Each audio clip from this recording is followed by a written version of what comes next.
Welcome to Jump Scare Rewind. This is the show where I speak with fellow cinemaniacs about their mutual affection for all things scary movies. Today's guest on Jump Scare Rewind is Dan Fisher, born in the land of Night of the Living Dead, Pittsburgh. Though he grew up in small-town West Virginia, where he made short Super 8 horror films starring himself. But it was the film Planet of the Apes that ignited his affection and desire to work in showbiz.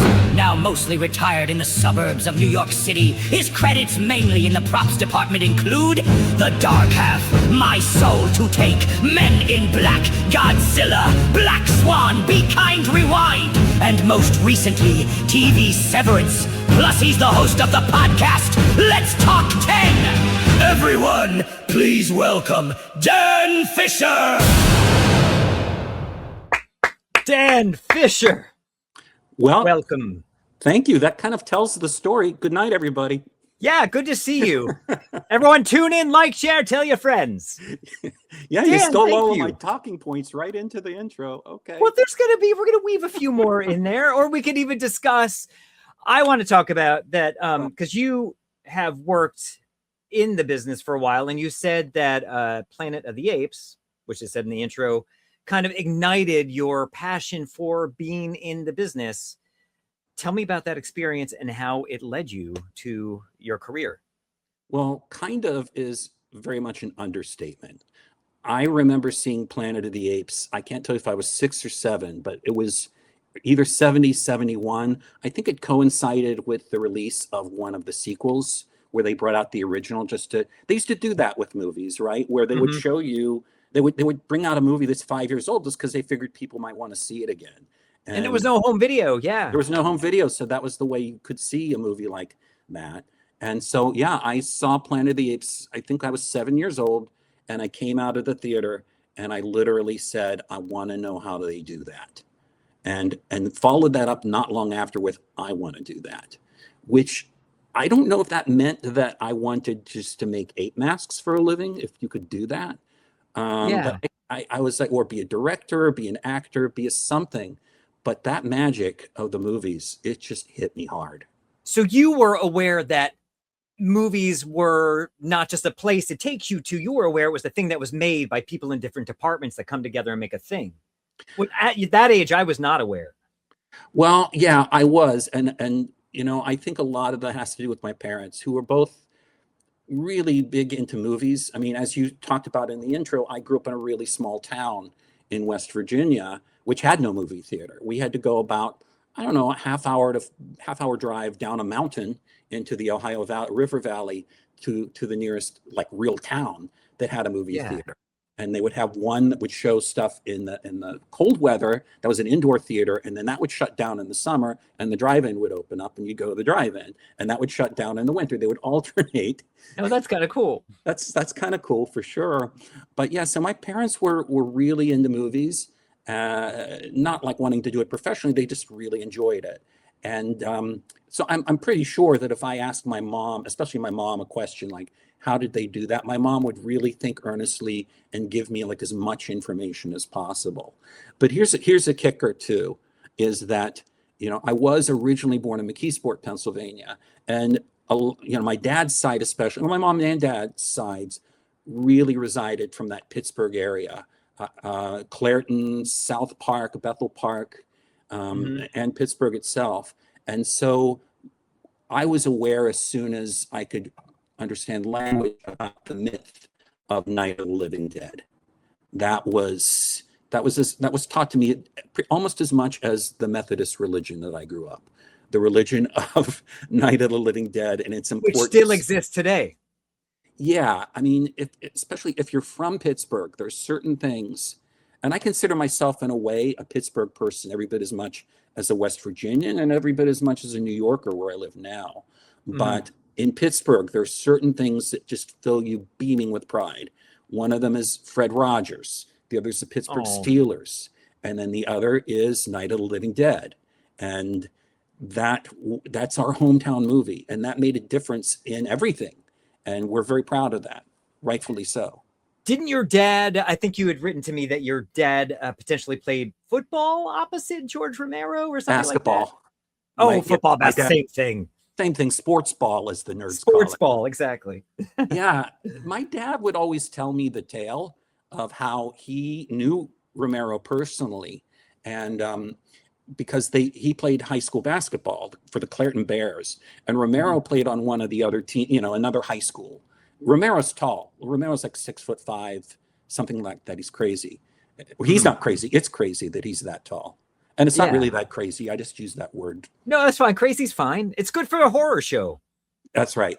So anyway, supposedly he knew Romero. He knew some of the producers who also were fellow basketball players. I don't know how they would like get together after games or something, but my dad would always talk about, I knew George.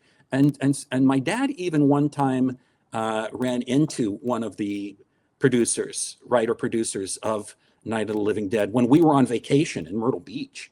And I remember that person like wound up eating dinner with us at like a seafood restaurant. Cool.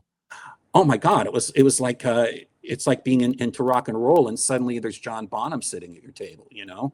I want to know everything you've ever done. Yeah, of course. He was really great. His name, I think, was it Russell Striner? I think was one of the producers. And the disc over here somewhere. It just added to the myth. It added to the allure for me of Night of the Living Dead is everything. Planet of the Apes, Night of the Living Dead. These are the two of the huge bricks in the foundation for me. And then my dad, supposedly, when I was graduating high school and thinking of going into film school, he actually wrote George Romero, according to my mom. And I don't know how he got the address. Maybe he got it through this friend, and said, my son is interested in making movies and being a part of this business. Would you be able to have any suggestions, or maybe even help get him on a low-level job in one of your shows or something, one of your productions? And George never wrote back. That's the myth. But here's the thing too, and I'll go back to the past, but let me flash forward to 1995, because you did mention in the intro, I worked on a movie called The Dark Half, which was based on a Tim Hutton, right? Starring Tim Hutton, Amy Madigan, who's now an Oscar-winning actress. Oh yeah, that's right. And For Sinners, another vampire movie. And so that movie was based on a book by Stephen King and directed by George Romero. So I got hired as a Pittsburgh local, to work on The Dark Half. I didn't realize he directed that. Yeah. And they shot it not in Pittsburgh, but in a town called Washington, PA, which was not far from where my grandparents happened to be living at that time too.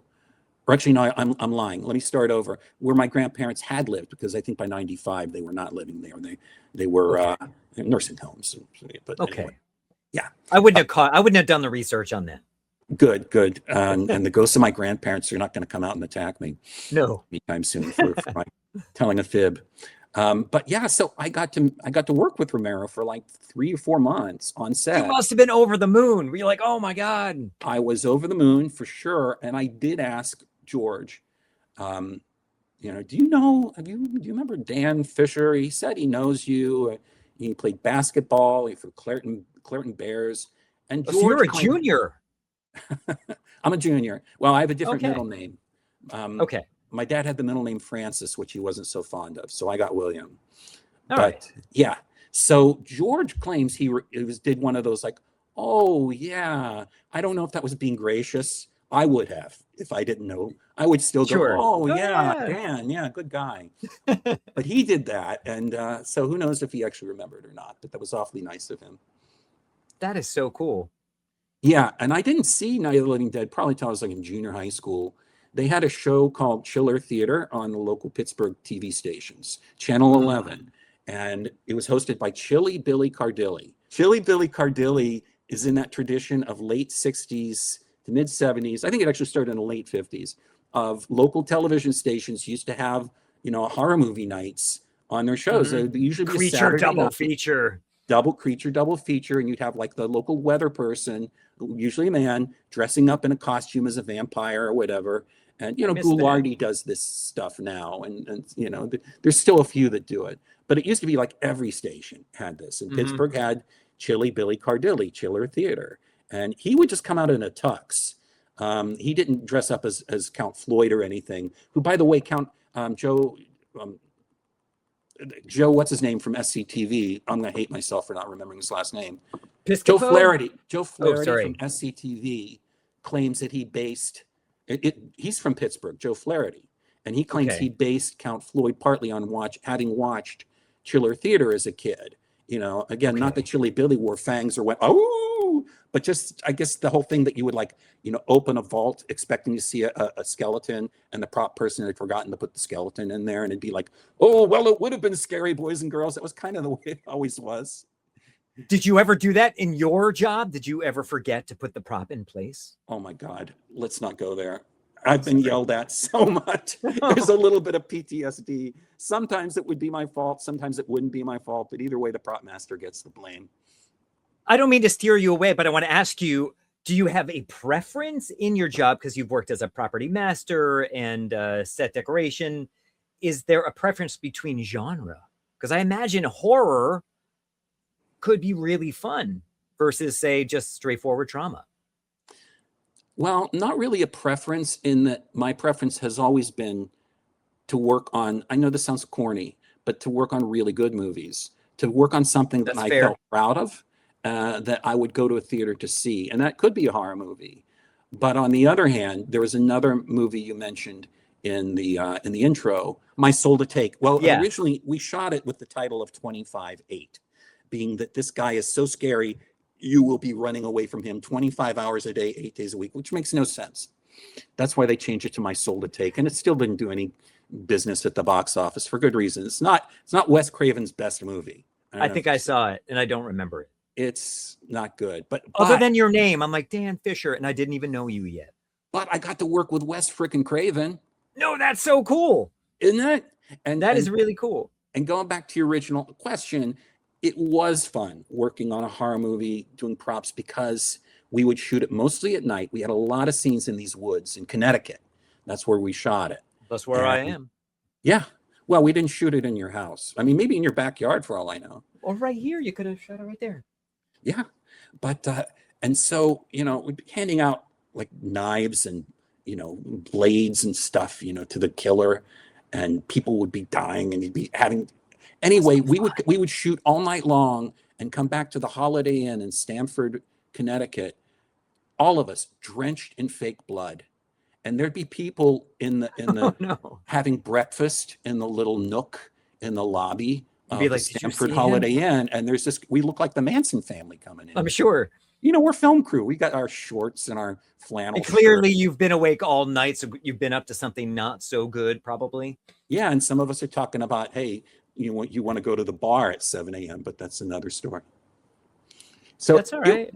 It was another one of those movies that was a much better experience for the crew than I'm sure anybody had in the theater. I'm jumping back in time to when I was a kid. Not only did we have Saturday night's horror Chiller Theater, but we also had just on random afternoons on other stations. Or, you know, I would look through the TV guide. I was an obsessed kid with television in general and movies when I could get them. And when I wasn't going to movies, because again, I had to like get my parents to drive me. A half hour for just whatever was showing in New Martinsville. The one movie, if I wanted to see Jaws or Tommy or Star Wars, we had to drive up to Wheeling, which was an hour away. So that's a big ask when you're a kid. That's tough. Yeah, Tommy was hard to get my mom to drive us to, but she did. God bless her.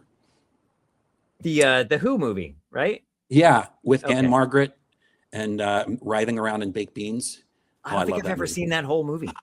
Dude, it's a mind fuck of a movie. Am I allowed to say mind fuck on your show? Yeah, say it twice. Say it 3 times. You've seen and then you become mind fuck. Mind fuck comes you and kills you. Now I have to see that is a good horror premise. Is it? Oh wait, the mind fuck. It's just the name, mind fuck. Do you dare to? We copyright that. No one steal it from us. Yeah. I'm taking credit for Give me $400,000, please. Today. Right now. But yeah, anyway, so yeah, it was a big deal to me to see movies in general. So that meant more often than not, I was a real 70s TV obsessive kid. I would literally memorize the TV guide. What was Brady on. Bunch? Brady Bunch, Partridge Family. Well, you have the Friday night lineup, and people who are my age, because you're younger than me, you whippersnapper, you. A little bit, not much. I'm 62. I grew up in the 70s, so I know the lineups. Friday night. I'll be 54 next month. Friday night was Brady Bunch, followed by Partridge Family, Nanny and the Professor, which then was later replaced with Room 222, then The Odd Couple, then at 10 o'clock, Love American Style. And then if you made some cereal or some popcorn from 11 to 11:30 when the news was on, maybe CBS Late Night at the Movies had one of the Planet of the Apes movies on. Or Night of the Lepus, which was about giant rabbits. They seem to show Night of the Lepus a lot in my memory. That's probably cheap. Janet Leigh fighting hysterically large rabbits. It's like the Monty Python sequence in Holy Grail, only not played for laughs. I've never seen that, I don't think. Put that that would be great for this show. When you come back, Dan. It's so bad it's good. Okay. Night of the Lepus. I mean, it's kind of boring in places, but just to see these, obviously photographed, cute little rabbits, large, cute little rabbits going down like, a horde of zombies, and people screaming and running away from them is very. Were they giant? They were giant. It's the typical radiation medical experience. Yeah, only them is fantastic, but not Night of the Lepus for sure. Okay. Anyway, that would be on Friday night. So yeah, I knew those lineups. And so I watched all these movies on TV with the commercials and cut up and all that stuff. So it just added to the education. It added to the obsession. And you mentioned in the intro, just we'll go back to that, I guess. Yeah. Is that these things inspired me, and yes, with some very supportive parents, to make my own movies in the backyard. My folks got me a Super 8 camera when I was, I think, 12 or 13 years old.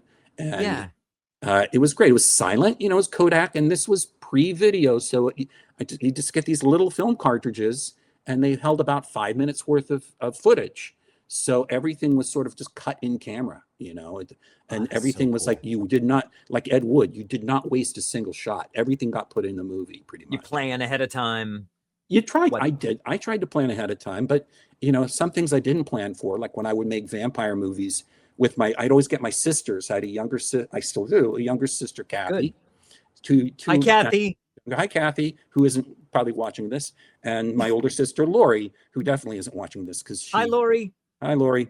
And I would cajole them into making vampire movies, and I would bring out the ketchup. But what I would forget for blood, is, I shouldn't just get the ketchup out from the fridge and stick it on their necks because it's cold.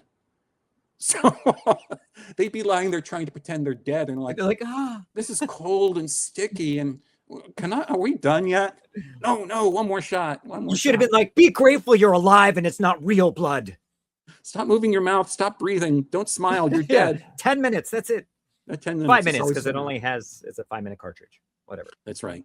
So I did that, and it was great. And I was, I was not a nerd, but I was definitely somebody who didn't really quite belong where he was growing up, which is something I think a lot of horror fans might identify with. I identified a lot with Frankenstein, the monster.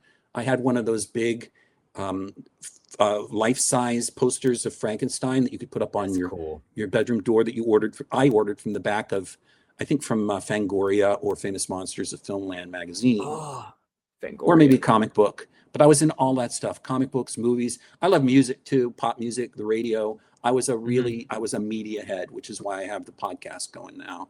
And that really got me through being somebody who didn't quite fit in with the kids who just wanted to get the same job their dad had at the local factory.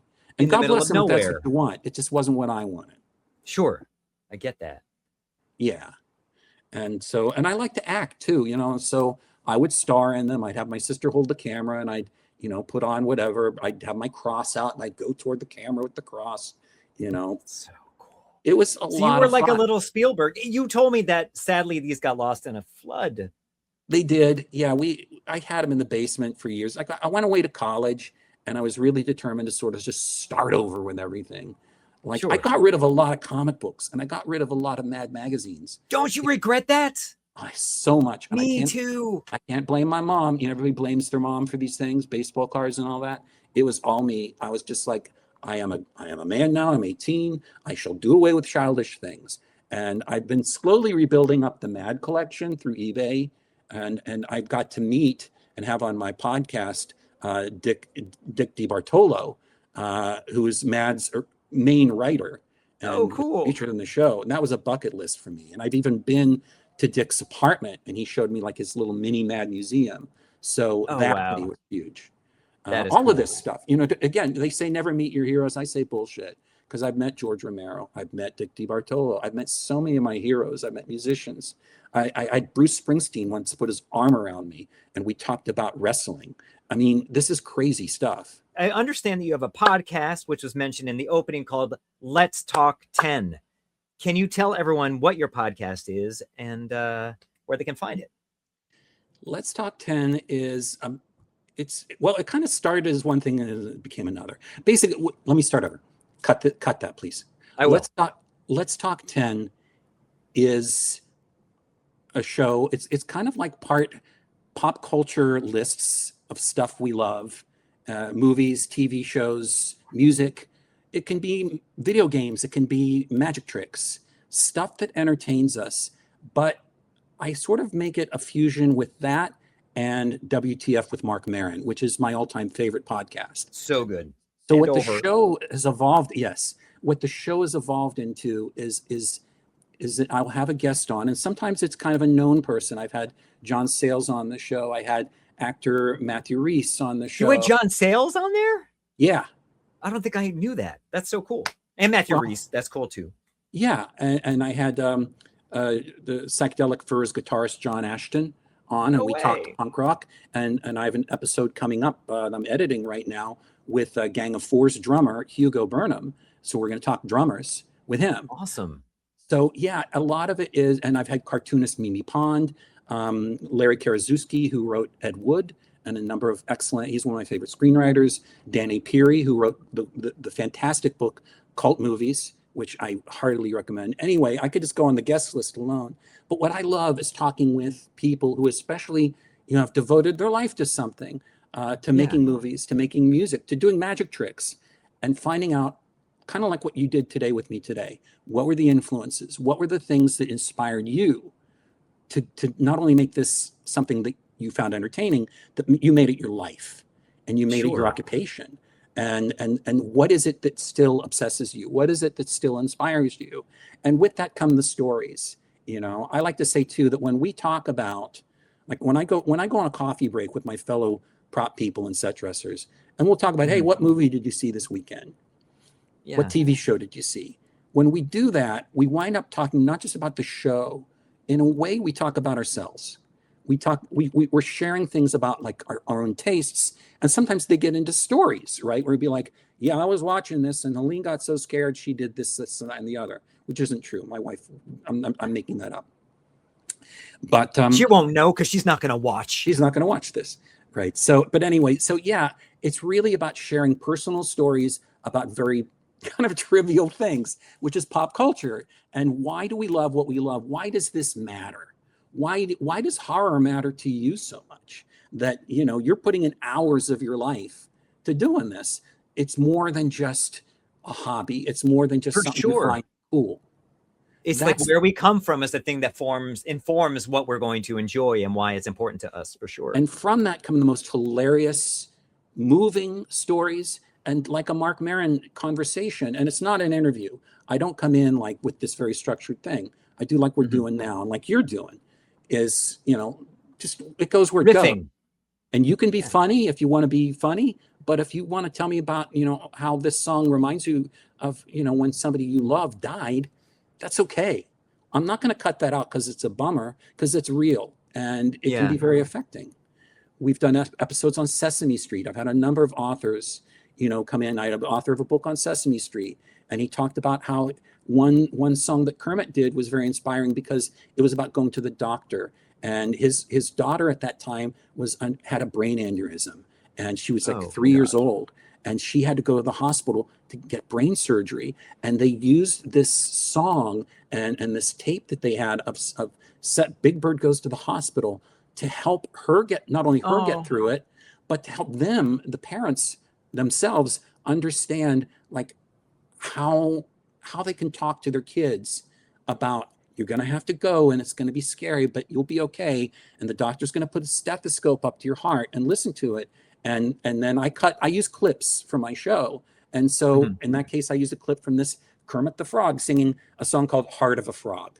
And your show is all audio as well. It's not video. It's all audio. I don't do video because I edit it a lot. I see my show as more of like a documentary film as much as a podcast. Like, I think a lot of podcasts, and it's fine, model themselves after talk shows, TV talk shows. Sure. I model mine after documentary film. If you're here to listen to people talk about blood and gore and we're gonna. I know. We've turned into what's that show of the 80s with Fred Savage? The Wonder Years. We've turned into Wonder Years for a minute, but we'll get back to the blood and guts. I promise We're coming back to that. Well, actually, back to have you seen any new Oh, horror movies? Okay, so I've seen Sinners. Everybody's seen Sinners. I think it's great. Yeah. I mean, define new too, because to me, new is anything. Sinners, Weapons. Weapons was fine. I thought Weapons was a little overpraised. I liked it. Fun. Yeah, it is fun. Obsession. Well, that's the thing too. We live in such a hype age now that everything is overpraised and overhyped. So backlash is always inevitable. I just saw Odysseus in IMAX, 70 millimeter. Of course, it's a fantastic experience. Was it everything I thought it was going to be? No, because all the hype made that impossible. But I'm not a crazy Nolan fan, even though it's not a horror movie, but I went in with limited expectations. I thought it would at least look really cool. And I just think he's not cool for me. I think he's just not my thing.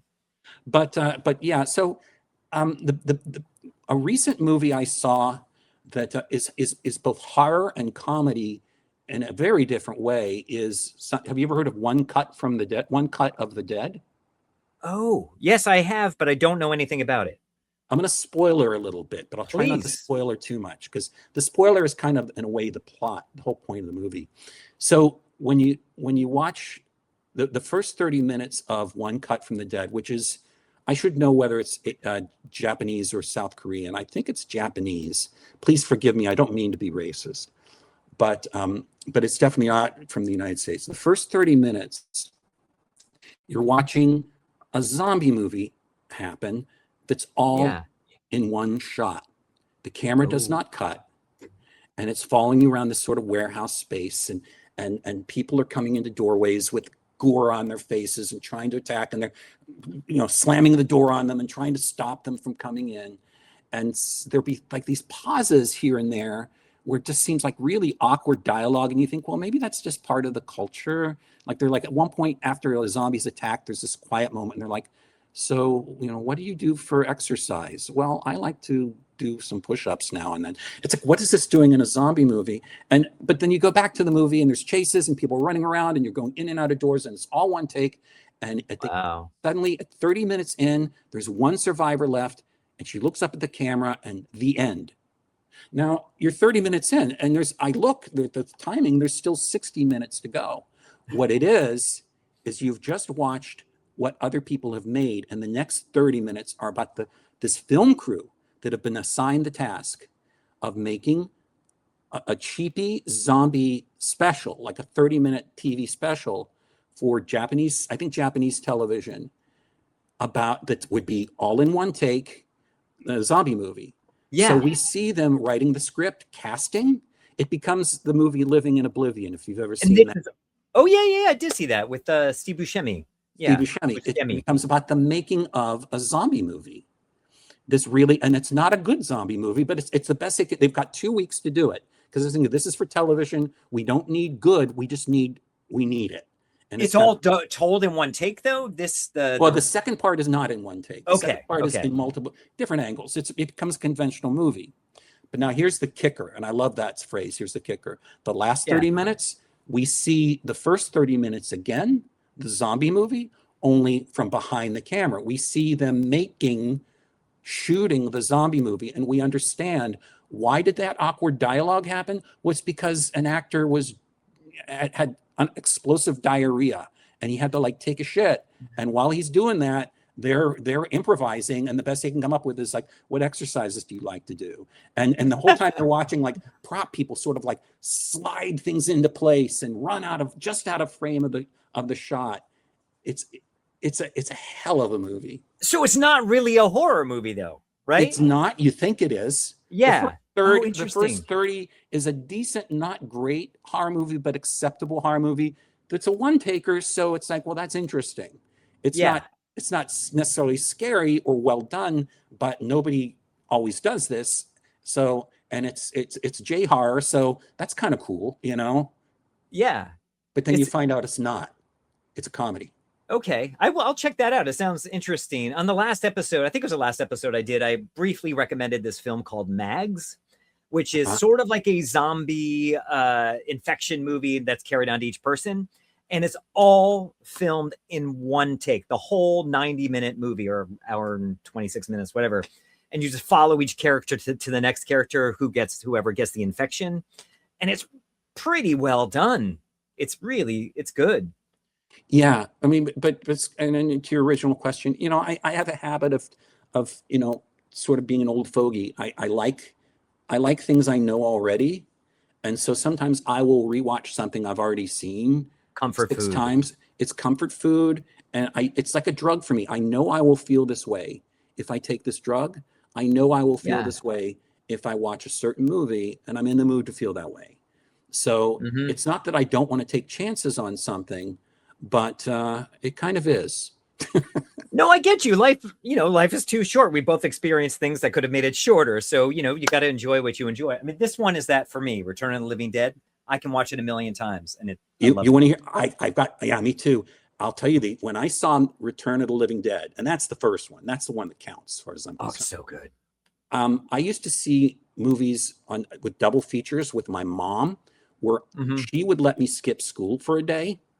And we just made it like a tradition. We would skip school, go to the mall in St. Clairsville, Ohio, which was an hour and a half away from where we lived. And we would do a double feature on a school day. Me and mom. Yeah. Do Chinese food in the middle of movies, take lunch and come back and see a second movie. And this just had become our habit. Now, when Return of the Living Dead came out, this was after I graduated from high school. I think I was in college at that point. But anyway, my mom and I would still just do that. We'd do a double feature together. It was just a nice thing to do. We saw on the same day Return of the Living Dead, Pee-wee's Big Adventure. Oh, what a nice combination. Ain't that a kicker? That is. It actually works. I could see them working together. Totally, because there's scary elements in Pee-wee. Yeah, you want to see some, yeah. Oh, totally. That was terrifying. Yeah. So that was a great one for sure. But I love Return of the Living Dead. Oh, I like a lot of horror with comedy in it, And with good practical effects. Oh. Practical effects. That's it for me. I think that's one reason, I don't always go for a lot of the more current movies is I'm not a huge fan of CGI if I really I'm not either. It's not, we see CGI all the time and not even realize we're watching CGI. Kind of like. Yeah, exactly. But if I'm too aware that it's CGI, I can't believe it. I know that a car cannot drive up the side of a canyon. It takes the danger away because you're like, there's like no one actually risked their lives to do that thing. Yeah, these are just X's and O's. These are just, these are ones and zeros in somebody's, a microchip. It's not real. Yep. But when you have somebody throwing styrofoam rocks just out of camera frame, that's cool. At somebody in a lizard suit with a zipper on the back. You gotta love that. Well, they could fall in the water, not get out of the suit, and actually drown. There's fear there. Absolutely. Do you, speaking briefly about movies, do you prefer to be in a crowded cinema to watch your horror movie, or would you rather be home alone in the dark or with your wife? I would rather be with a crowded cinema. I can't do that anymore. I've got some health issues that I don't want to go into right now, but sure. I have to be careful about that stuff, especially now. When I do go to movies these days, I tend to go on like Tuesday afternoons when I know there aren't going to be a lot of people because germs are going to be an issue for me. We'll just leave cell phones. That's my problem with going to the movies now. It's like, I always mention this, like people playing with their cell phones drives me crazy. Oh, my wife, I'm gonna tell tales on my wife, but she won't listen. She won't watch this either, so it's okay. Does she do it? When we are watching a movie together or TV show together, she won't go on her cell phone. I actually do that a little bit. Like if I see an actor I recognize, I gotta go. I do that. Me too. I'm not a saint. Again, you said I'm at home. I'm not perfect. But this is what she does. It drives me crazy. we're watching something, she'll get up and start to leave the room to like get something to drink or use the bathroom. I'm like, honey, should I stop the movie? Mm-hmm. No, that's okay. Or she'll even say, I've seen it before, but whatever. She'll be like, no, that's okay. To me, that's just a sin. Especially Are if you we haven't married seen to the it. same woman? Yeah. And especially if she hasn't seen it, then that what really means is that when she comes back with her popcorn and her water, she's going to sit down next to me. I'm going to stop it then because she's going to want to know what she missed. So what's going on? Yeah. I think it's just about she wants me to tell her a little story. Oh, that's sweet. She wants to engage with you. I'm That's being a sweetheart about it. It's annoying, but she won't watch this show. She won't know. She knows I find it annoying, and I annoy the hell out of her. So it all works out. So the daughters, the wife, and the sisters are not going to watch the show. Why do we even record it? It's my sister. It's my wife. It's my brother. Yeah. What? Okay, are you ready? That's a Chinatown. For... Oh, I'm sorry. I saw it. It's been a lot of years. Sister, See it. my wife. Anyway, I'll rewatch tonight, so I'll get. I'm older than you, so not much. Okay, you ready You for a look couple of younger. games? It's okay. Sure. It's the lighting. Okay, I'm going to show you 3 images from a movie poster. One is very close up, one slightly further out, one further out from there. You get 3 guesses as to which film these pieces of this movie poster are from. And you also get 3 hints, which you can have at any time. If you get 3 deads, you lose. If you get 1 living dead, you win. Are you ready, Dan? Any questions? I pray to God that I am. Yes. I think these are easy. I think these are. I got my hints Oh, here. you had to say that. You've cursed me. Sorry. Well, Okay, I feel here. like a real idiot. Okay, go. Image 1, and anyone that is from Pittsburgh should know this. Otherwise, you don't count. Here it goes. What movie is this, Dan? Anyone from Pittsburgh should know this. I'm just kidding. Don't take that hint. That was a fake hint. That's not real. Oh. And you can have a hint at any time. May I have a hint? Okay, this film was written by John Sayles. Oh, this must be Alligator then. That is a dead. Is that bad or good? I forget. That's bad. Living Dead is good. Dead, you're just dead. What's That the, just looked like an alligator eye to me, and I know John wrote that. That is not an alligator eye. Okay, you ready for the... I'm going to give you the next image, and you can have... There are 2 more hints. Here's the next image. Do you know what that is? Is this the same movie? Oh, yeah. All images are... Now it's Piranha. It's Piranha. It is. That is a Living Dead. And you win. It is, in fact, Piranha. Your other hints were the effects master Rob Bottin was hospitalized after the film was finished from exhaustion. He was 19 years old when he did the special effects for this film. And Roger Corman called this an homage to Jaws, obviously. So good. See, Dan, you did quite well. Homage equals kind of rip off, but okay. Rip off. Well, I guess the studio was trying to sue Corman for making this film, and Spielberg saw this, liked it, and said, no, just don't sue them. It's great. Okay, next one is I'm going to give you a movie poster tagline, and you have to guess what movie it's from. Are you ready for the tagline? And again, if I'm stupid, you got 3 hints, 3 guesses. I think this too is easy. Maybe not when you see, but after a hint, you'll get it. Here it goes. The ultimate in terror. That's pretty broad, pretty vague, but do you know what it's from? The ultimate in terror. Remember, you can have a hint at any time. And I think this hint will give it away. I'm going to go ahead and take the hint. I have a guess, but I want to take the hint. You sure before your guess? Get a dead. Yeah, but okay. Does it hurt me if I guess and I'm wrong? You get 3 dead. So it's like, playing. Okay. It's my closest sports. Is it John Carpenter's The Thing? That is a dead. Okay. That was incorrect. I'm sorry. The ultimate in terror. Okay. The ultimate in terror. Okay, so you want a hint. Are you ready? Yes, please. It originally was released on television. Does that help you? There's more hints. I have an idea.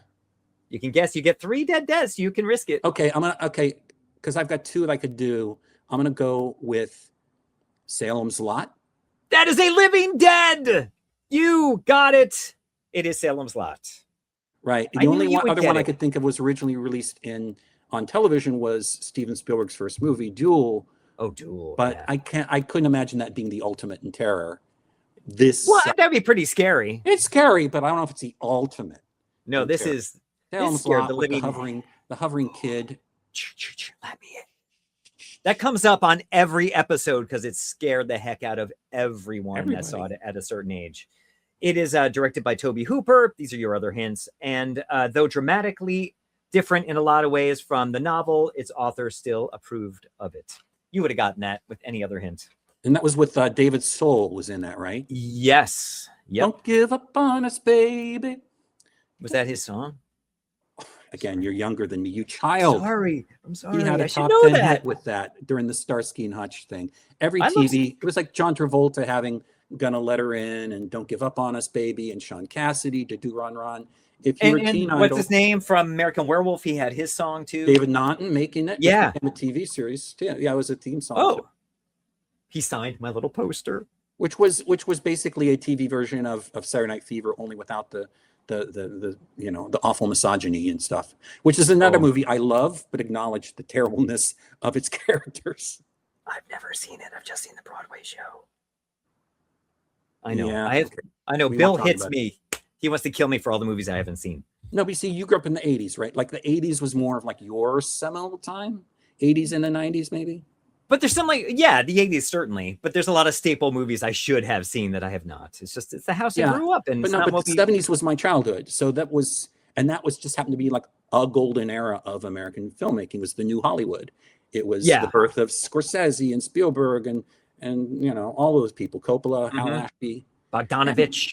And Roger Corman was making the drive-in flicks and all of that. It was Tobe Hooper. It was a great time for films. But are you ready for your one? I'm sorry. Yeah, we have one more game, and then we're going to talk about your movie pick. Sorry, I make this, but it's fun. I'm enjoying this conversation. Okay, so the next one is a clip from Siskel and Ebert, and this one's going to be so easy. I think it will be. It's a clip from Siskel and Ebert, and you have to guess what movie they are talking about. Here goes the clip. You know what I identify with in this film? What?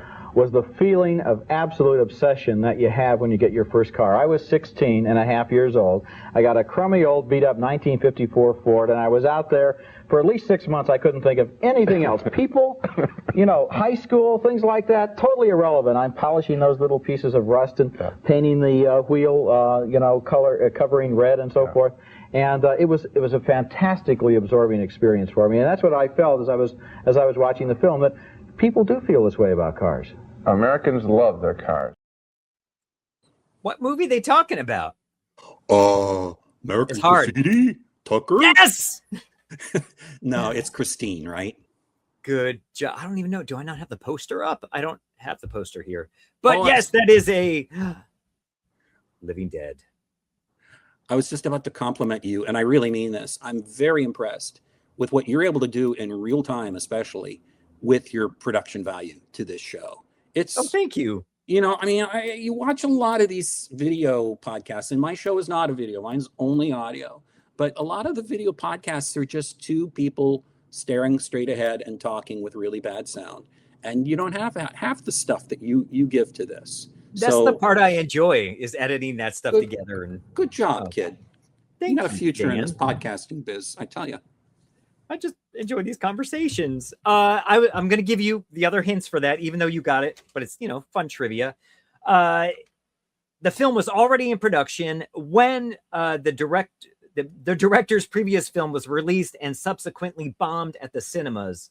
And that film went on to be considered one of the director's very best. Do you know what that other film was? Wait a minute. Say this again. I blanked out for a minute. Oh, no, that's fine. This film was Christine was already in production when the director's previous film was released and then subsequently bombed at the cinemas, but then has become to be known. Are we talking about John Carpenter's The Thing? Yes. Yeah. So he would not have gotten, obviously that killed his career, but luckily he had Christine in production already. And I guess that made money, right? I know that was on HBO a lot when I was a kid. Yeah, I think it did pretty well. 15% of the budget went to cars, and only 2 of the cars survived post-filming. And the film went into production before the book was even published due to the writer's massive popularity. And we all know that was Stephen King, or is Stephen King. Now comes to the time of the show where we want you to talk about your pick. What movie did you pick for us, Dan? Well, I picked a movie from the Hammer production facility in England, and it's a vampire movie. What is it? It is from 1972. Vampire. The year I was born. Ah, well, two great things happened that year then, because Thank you. this just might be my favorite. I'm not saying it's the greatest one ever made, but I think it's my Sure. favorite vampire movie ever, which is Vampire Circus.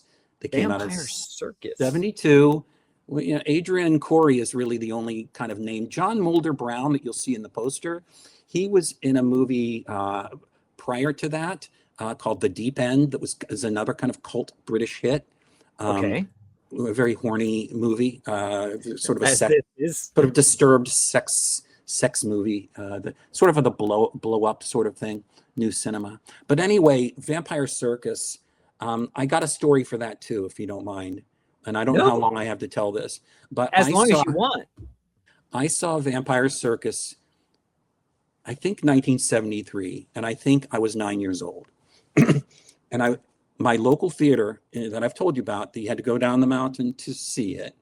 That closed in the summer. That closed in the summer was called the Community Theater. And on Halloween, the Community Theater would have a special Halloween show for the kids, a double feature for the kiddies. And it'd be, you know, scary movies. Woo. And they would have, in between the movies, an employee of the community theater would dress up in a cape and plastic fangs and run up and down the aisles throwing candy out, like gum, you know, little penny candies out to the kids. And the kids would like throw popcorn and cups at his head. It was just not a job that was, I think, very well rewarded. Did you throw at the guy? I can't remember. I probably joined in the frivolity. So I saw this with my best friend, Stan Pittman, at 9 years old. It was Vampire Circus with another movie called Countess Dracula. Countess Dracula starred Ingrid Pitt, and it was based on an supposed actual story of a Hungarian countess who believes that she can stay forever young if she bathes in the blood of virgin women of her village. So she has women systematically killed. And she's not really a vampire at all. She just does this, and it seems in the movie it works, and we get a lot of bathtub scenes with Ingrid Pitt, you know, not really clothed, bathing in blood. When you're 9 years old. When I'm 9 years old. And this is where we get the Vampire Circus, which was actually, I think, the first movie. I love Vampire Circus for a lot of reasons. And one of it is that Hammer has always been like the sexy vampire series, the sexy monster series. There are always like, you know, people in bustier, women in bustiers. There are really gorgeous male and female actors in these movies. And sex was always sort of the subtext to a lot of it. Christopher Lee going into Lucy Harker's bedroom had a definite, we know what this really is about vibe going on, as a lot of the vampire stories have. I think even if you go back to Bela Lugosi, yeah, you know, I'm sure that was subtext to that too. But vampire, and way back to Frank Langella. 79. I know. Right. Vampire Circus kind of made the subtext a lot more text. It was definitely about sex as much as it was about vampires. And the vampire stuff is great too. But when you're 9 years old, to have both, it's like two great tastes go great together, which used to be the slogan for Reese's Peanut Butter Cups. That was just miraculous. I mean, even Planet of the Apes didn't have that. So when you were 9 years old, was this the first thing of this kind that you had seen before? I'd say so. I think it might have been my first on-screen nudity. I think so. Yes, we can talk about her. It was very impactful, I imagine. It was impressive for sure. You know, it's so wacky. And I want to be. I'm a person who tries to be very much more sensitive now to these issues than I was when I was 9. So, by not wanting to go overboard with the horniness about it. But it's undeniable because it's a major part of the movie. And I also believe that we go to the movies to feel many different feelings, to be scared, to have a good laugh, but to be turned on is something legitimate as well. And a non-porn fashion is to me, that's a human emotion. And to see things you've never seen before, which for a 9-year-old, these were things you had never seen before. Come, my darlings, to the greatest blood show on earth. 15 years ago, they thought they killed the demon, but he's been waiting to kill them. 15 years Casameta's. But now we are here to free you. To give you life. But must they all die? All. There is proof. Terrifying proof. None of you will live. Your children will die. To give me back my life. Human fangs ripping throats. And to add to the blood feast is yet another vampire tale. Mirror, mirror on the wall. Who is the most terrifying of them all? The Countess Dracula. Blood. The more she drinks, the prettier she gets. The prettier she gets, the thirstier she gets. Oh, me. No. Blood. Whose blood? Dopey! Look at me, Dopey. Look at me. And what will your daughter say? She arrives tomorrow, and she'll find you as young as she is. Say it, Lovely. Say it. Yes. Yes, yes, I love you. Yes. Do her lovers know how she clings to you? Dare she tell them the dreadful truth? Does such a woman exist? You know she does. The Countess Dracula and Vampire Circus, the greatest blood show on earth. It doesn't, it takes as little time as possible to get to the expository dialogue before they're jumping in with something new and fun and fast and actiony or sexy or a little both. And that's another thing. When you're 9 years old, you got a little kind of a limited attention span. You don't want to see grown-ups in a room with these 18th century costumes talking to one another. Get to the action, which it does. But it's weird action because it is a circus. There's definitely a Fellini element to it. And I think after having grown up and seen a number of Fellini movies, and he's honestly one of my favorite filmmakers, I think that was intentional. I think that there was a wave in the early 70s where these low budget horror directors were looking at movies that their big budget peers were doing, and it's like, well, I can steal this or that, kind of like Quentin Tarantino does now, only on a much bigger budget for him. It's like, Sure. What if I put a little person and put him in clown makeup and he laughs at really inappropriate moments. I mean, and he's frightening as you know what. And and he's not a vampire. I don't think he is. Or is he?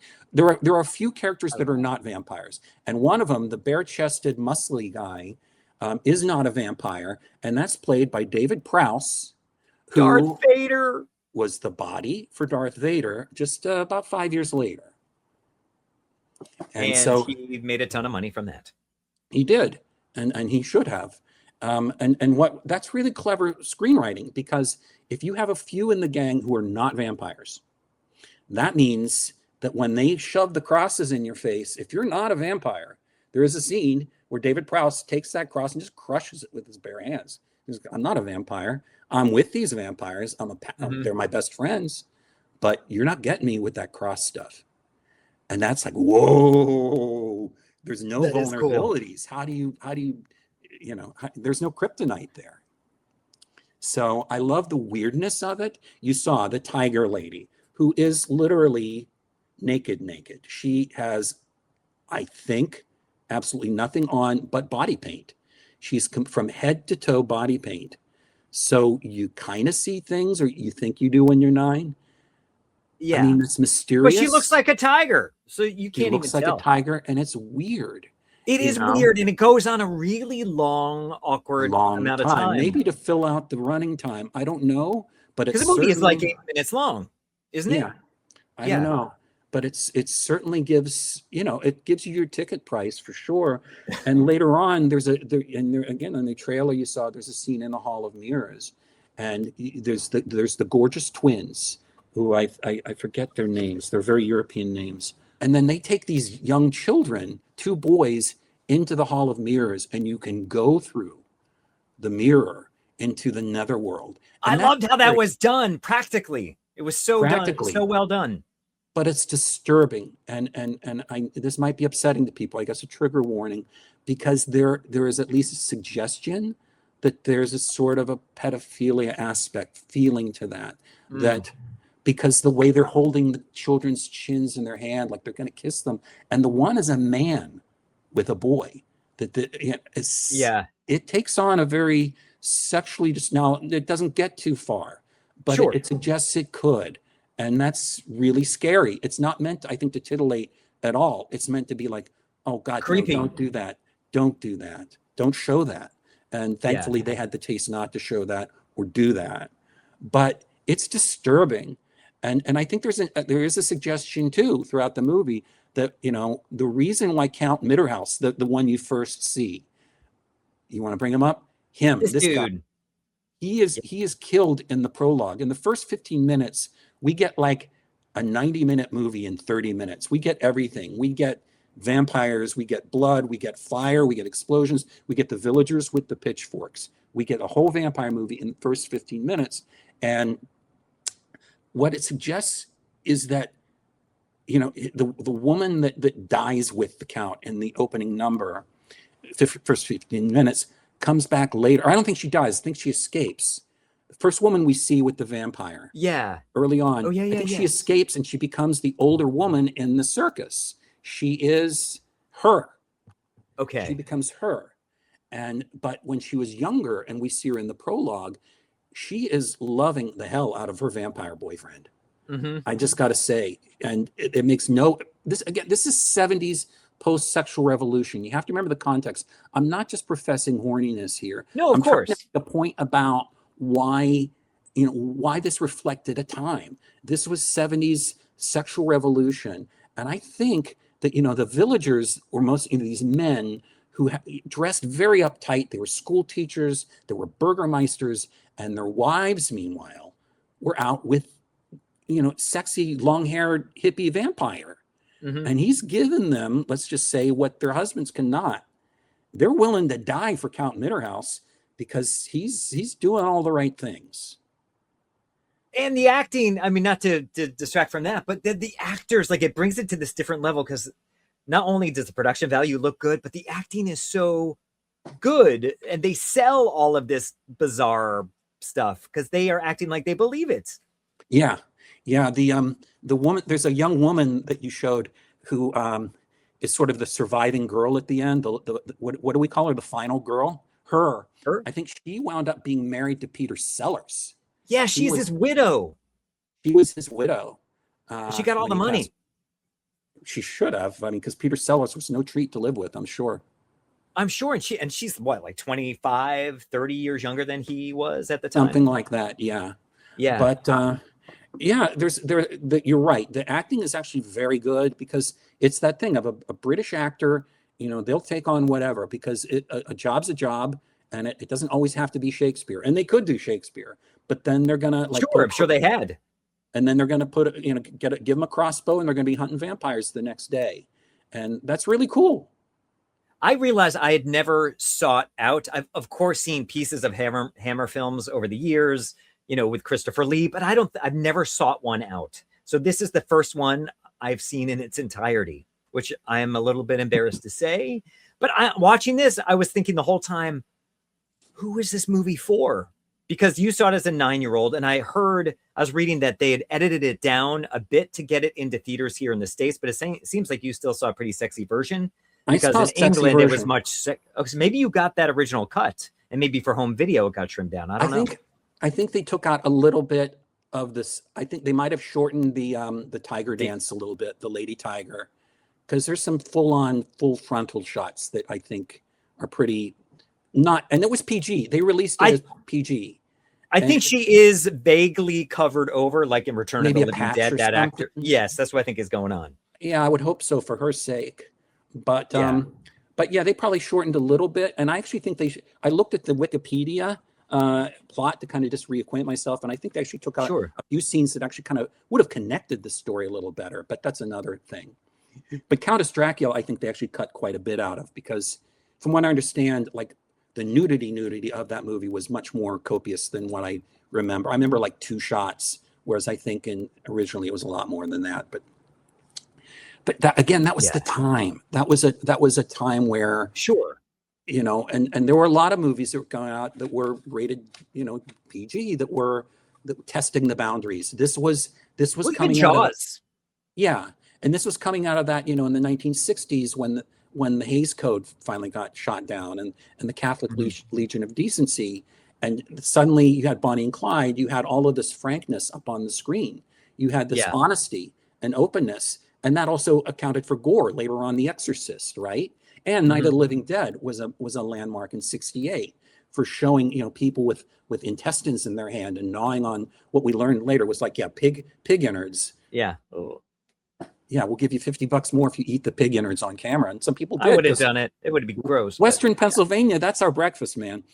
I'm sure. And then West Virginia, think about it. Sorry. It's okay. West Virginians have their best self-deprecating West Virginia jokes. Trust me. It's got pretty parts. Yeah. But I just, and I know it's not Sinners. It's not Let the Right One in terms of it's not the greatest vampire movie ever made. But there's something about it. It's my mix of nostalgia for a time. Of course. The weirdness and the 70s-ness of it.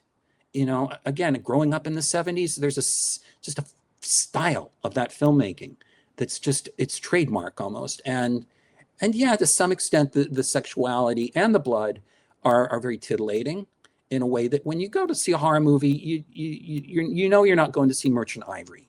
You're going to have your... Thank God. You're going to get your senses a bit hyped.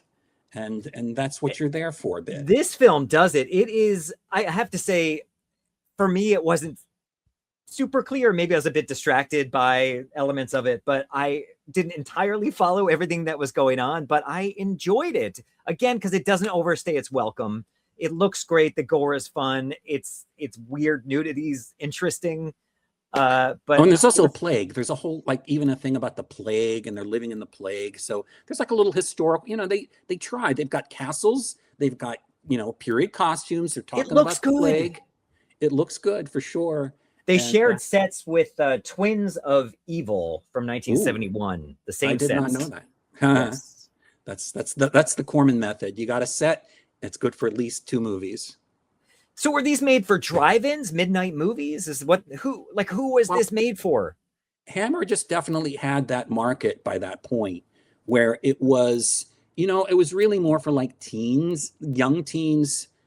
What they would say these days is, let's say, the 13 to 38 market, 13 to 40 market of mostly boys, but I think women too, because there's very often a romantic element to all of the Hammer films, the Christopher Lee ones, which were less nudity infused, more traditional, but still, definitely seductive. And as you point out, the production values on Hammer films were just better than a lot of the cheapy stuff. It looks great. It's shot well. They everything, all do. lighting, acting. They all put of it. the money into they put the money into the costumes. I mean, they had a studio, so they've got a castle. Let's, or they had, and you're in Europe. You can, let's go down the street to the castle and we'll shoot there. The real castle. True. The real castle. Yeah. Yeah. So all of that, I think going to your question, who is this for? I think it was just that tradition of people who principally young men who grew up reading Famous Monsters of Filmland. And we knew what Hammer meant. When you went to see a Hammer movie, you knew this wasn't some grade Z, black and white, whatever. This is going to be vivid color, and it's going to be this thing. And they're going to give you these things. And some of them were not great, but some of them, like, Blood of Dracula, I think is the first Christopher Lee. I think that's a great one. Some of his Frankenstein movies are great. And then, in the early 70s, they were trying to adapt to the new cinema of the 70s with, again, more sexuality, more blood, more disturbing themes. We're going to push it. We're going to push the envelope here. And again, that leads into stuff like The Exorcist. It leads into stuff like Texas Chainsaw Massacre. These are those are heavy movies. Sure. Salem's Lot. Salem's Lot. Well, that was made for TV, but still, just that, the big studios would, I don't know if they would have invested necessarily in an Exorcist unless you had these smaller budget movies just doing remarkably well. Speaking about your podcast, what were the top 10 things you liked about that movie? Oh boy, on the spot? I'd say A, that it's a Hammer film. I love Hammer. B, that I associate it so strongly with a very positive, very impactful childhood memory. C, that it's very 1970s, and I'm a 1970s film fanatic. D, let's face it, I mentioned sex enough. Let's just bring it up. It's a very sexually infused movie. It's not just that it's sexy, it's that sex is on its mind constantly in a way that think is more than just, hey, get a load of those whatevers. It's using sex in all different kinds of ways. Absolutely. And very then seductive. the production elements are so strong. And then you could go 6. The acting is very much above par for sure, for what it is. For a standard thing. I've got 4 more. You can do it. I can do it. And again, I think 7, I think, is legitimately scary at times and creepy at times. Certainly creepy, yes. 8, David Prowse, later Darth Vader. Okay. Come on. 9, little person in clown makeup. Come on. And creepy in those scenes. That's definitely one of the creepier things. But it's a special kind of creepy, and they know it. And just you'll just cut the shots of him just laughing uncontrollably. I mean, that's great. And then 10, 10 that it's available on YouTube for free. I could watch it anytime.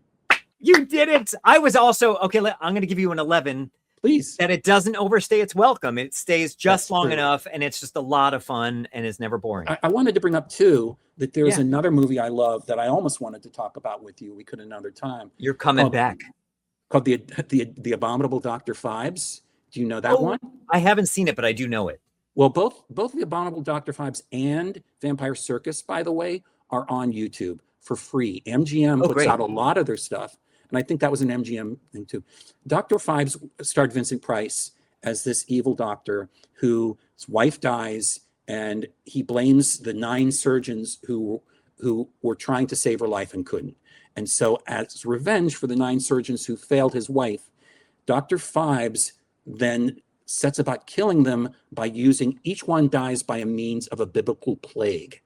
So one dies by like a rain of blood. One dies from rats. Another dies from, believe it or not, frogs. Cool. It is trippy also. And the reason I bring that up too is that what I said earlier about like using something you've seen Fellini for Vampire Circus. Dr. Phibes uses a lot from Stanley Kubrick. Those severe shots, little strange angles. They're very Kubrickian. Yeah. Where you have a quick cutaway to like a statue of a person that's looking mocking at the person talking, very Kubrick. And that's what Dr. Phibes did. So I think a lot of these directors were just seeing what Ken Russell was doing, or Kubrick, or Fellini, and it's like, let's put that in. Michael Powell, let's get the great directors, and we can't afford the great directors. Let's get somebody we can hire cheap. Peter Bogdanovich later did that, for Targets. He did a cheapy drive-in for Roger Corman. And he just, he used shots that he saw in Michael Powell movies to replicate. We just watched that for The Ejectables. That's a good one. Yeah, it's fascinating. And so, Dr. Phibes could be a good remake movie. That sounds like could be an interesting, maybe. Yeah, or look at John Carpenter, who you brought up earlier. He did, I think it was him that did Assault on Precinct 13. Yes. Yep. Which was a remake of sorts of Fort Apache, the Bronx, John Ford. Oh, I didn't know that. Okay. It was a cheapy, blood spewing, very, very violent, version of that, only in an urban setting.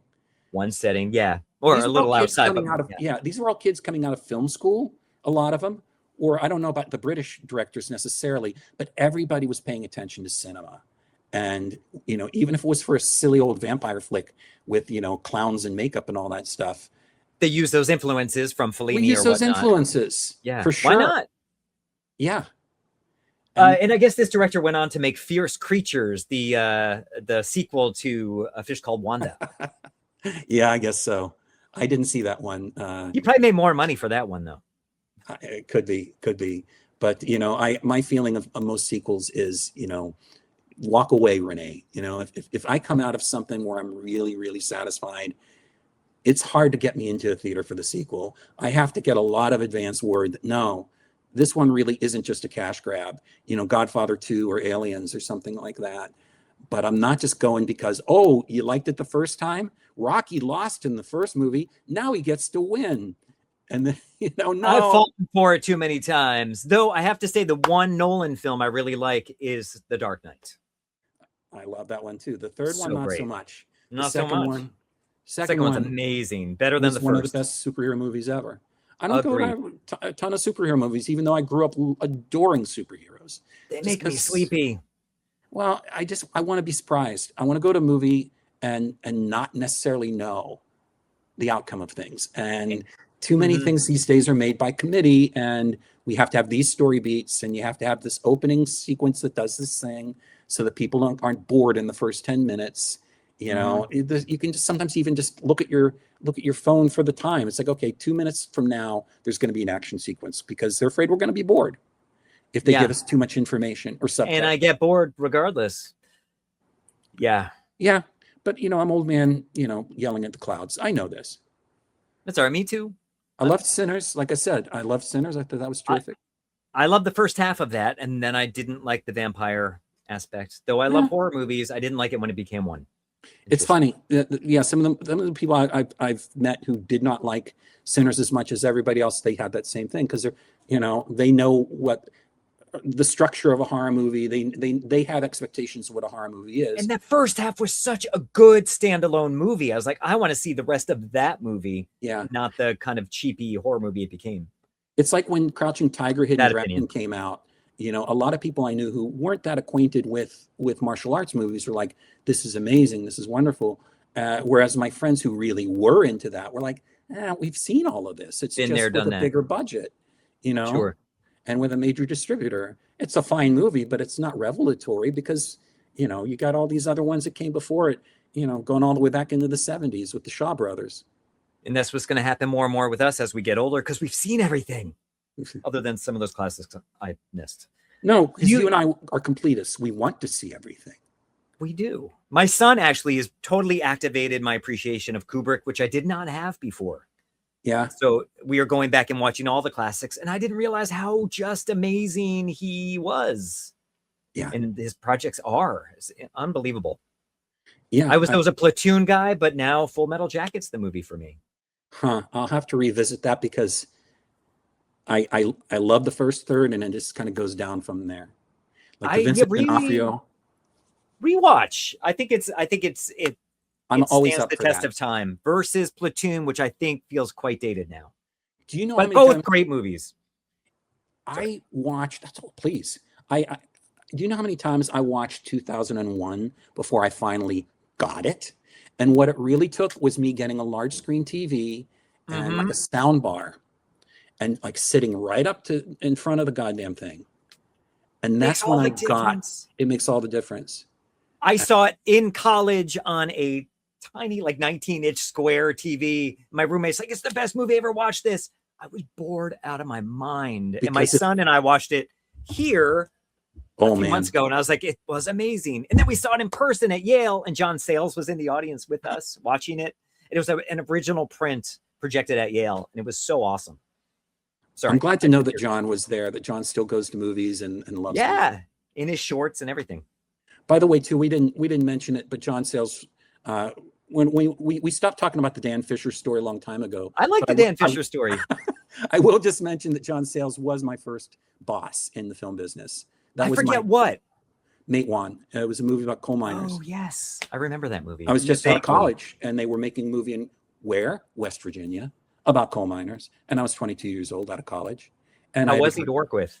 Fantastic. I did 2 more movies with him, and it was what else did you do? Lone Stars? no, I did. I worked on Mate One, and then a movie called City of Hope, which is I like that. That was good. That would be a good one for the ejectables. It definitely deserves a bigger audience.